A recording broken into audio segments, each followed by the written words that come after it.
স্ত্রীকে নির্যাতন ও বেআইনি দ্বিতীয় বিয়ে, হাইলাকান্দিতে কাঠগড়ায় পুলিশ জওয়ান। হাইলাকান্দির ২১ ব্যাটালিয়নের পুলিশ জওয়ান সুপ্রতিম দেবের বিরুদ্ধে প্রথম স্ত্রীকে আইনি বিচ্ছেদ না দিয়েই দ্বিতীয় বিয়ে এবং চরম শারীরিক ও মানসিক নির্যাতনের অভিযোগ উঠল। প্রথম স্ত্রী ইন্দ্রাণী সূত্রধরের দাবি, তাকে মারধর করে বাড়ি থেকে তাড়িয়ে দিয়ে তাদের শিশুপুত্রকেও জোরপূর্বক কেড়ে নিয়েছেন ওই জওয়ান। এমনকি আদালতের নির্দেশে পুলিশি পাহারায় স্বামীর বাড়ি থেকে নিজের জিনিসপত্র আনতে গিয়েও তিনি পুলিশের সামনেই ফের হেনাস্তার শিকার হন। সুবিচারের আশায় স্বামীর কঠোর শাস্তি এবং সন্তানকে ফিরে পেতে আদালতের দ্বারস্থ হয়েছেন ওই গৃহবধূ। আমার নাম ইন্দ্রাণী সূত্রধর। 2010-এ আমার সুপ্রতিম দেব সাথে বিয়া হয়েছিল উদারবন্দে কাছান্তি মন্দির। দুয়া ফ্যামিলির পুরা মর্জি নিয়েই বিয়া হয়েছে, কোনো ইস্যু আছে না বিয়ার সময়।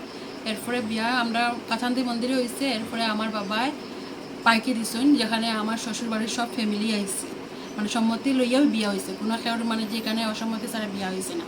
এরপরে বিয়ার পরে আমার টর্চার শুরু করছে, মারপিটও শুরু করছে, যেখানে বহুত বছর আমি মারপিট খাইয়া আমি আমার সংসার করছি।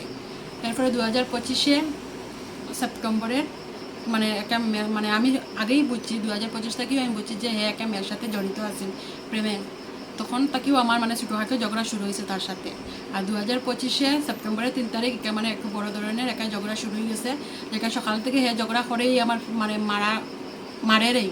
এরপরে আমি বাচ্চা লাগে চলো, আমি ভাবছি যে চলো মায়ের খাইও হয়তো আমি থাকি যাই, কিন্তু বিকালে কিতা করছে, বিকালে বেতালাভাবে আমার পিকিয়ে আমার ঘর থেকে বার করে দিছে। বার করার সময় আমি কইছি যে ঠিক আছে আমি বাইরেও, প্লাস আমার বাচ্চা নিয়েই বাইরে।